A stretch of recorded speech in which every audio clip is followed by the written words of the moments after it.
Once you're clear about your definition of public relations, you'll also start thinking about where PR fits, or where is it positioned, what are its roles within an organisation. And there's been a lot of debate about this, I have to say. And even within a university, when you're being taught about public relations and marketing and management in particular, you'll get different academics giving a different interpretation about PR. I think the first thing is to look at an organisational strategy and organisations themselves and the way they're structured. And generally in an organisation, what you've got is the production or the providing of a service, that particular department or section of an organisation. You've got the financial section and you've got human resource management. And then you've often also got sort of marketing and communications department of some kind. And then within marketing communications, or within a marketing strategy, you have the 7 Ps. Some of you who've done A-level marketing will know them as 4 Ps, but you can have 7. So you've got product, place, price, people, process, physical evidence, and promotion. And then as you read these marketing textbooks as they discuss the 7 Ps, you come to the promotional strategy. And within promotional strategy, you have advertising, direct mail, sales promotion, and so it goes on. And on this list under promotion is public relations.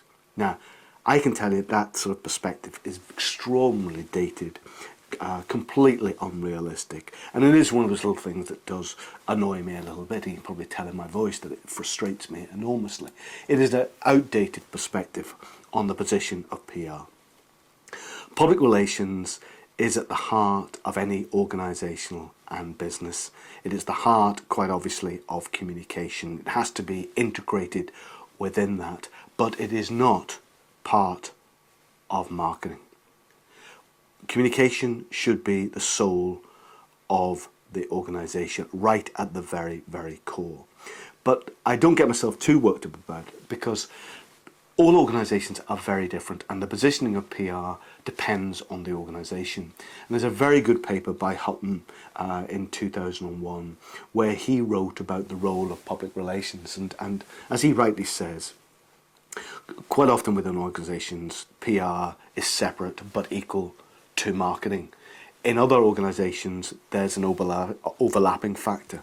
Sometimes marketing is the dominant factor within an organisation, and sometimes PR is dominant. And sometimes, in particular in young companies and young organisations, start-up companies, there is no difference. They are but one. And sometimes it's called marketing, and sometimes it's called PR, and sometimes it's called communication. So really, it's not an issue that we should be getting worked up about. It depends on the organisation and what is best for the organisation as to whether PR is part of marketing and organisational communication, or organisational communication and marketing is part of PR.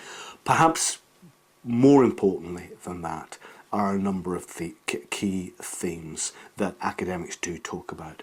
The first one for me is that PR is part of what people refer to as the dominant coalition, which very simply means that they are at the heart of senior management and decision making within any organisation, and the PR directors report directly to the chief executive.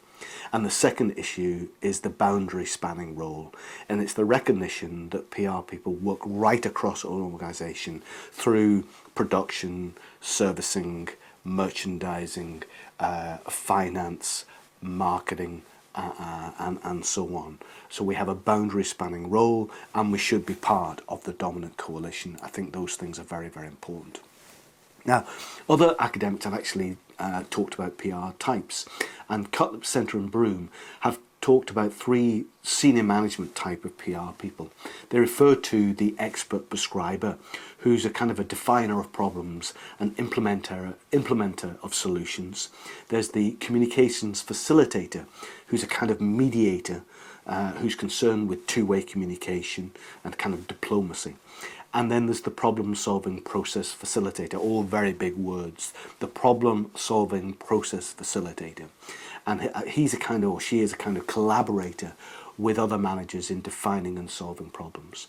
Now, in essence, for me, while Cutlip, Centre and Broom named these three management roles, for me what you generally find at director level or PR director level, all these things are merged into one.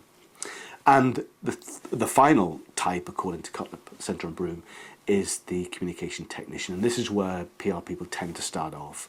They're non-managers and their role is simply to prepare communication, to do some planning, but mainly it's involved in press release writing and communicating with the media and event management and that type of thing. Grunig, as an academic, has talked about two different types of PR. What he refers to as craft PR, which is kind of old PR, and it's very reactionary. And PR is, for him, more about telling in this context than building a relationship. It's all to do with providing of information. And the other type, the more modern type of public relations, is what he refers to as professional PR, which is more strategic, greater use of asymmetrical and symmetrical communication, which is practiced in an open system within an organisation and outside the organisation. And crucial within this is, in professional PR, is recognition of the environment, and organisations must know their environment very, very well indeed. There is another that you'll read, there's another what people refer to as different types of PR. One is the attorney model, where the PR job is to represent the client's interest only, and you're focused on the client, and whatever you say and do is to protect the client. The other is the advocacy model, which is to balance the client with public interest, but above all, you're representing the client. And the final role, which is seen often as the new model of PR, is the diplomacy model, to balance the client with the public interest, and also to be a kind of conscience for the organisation.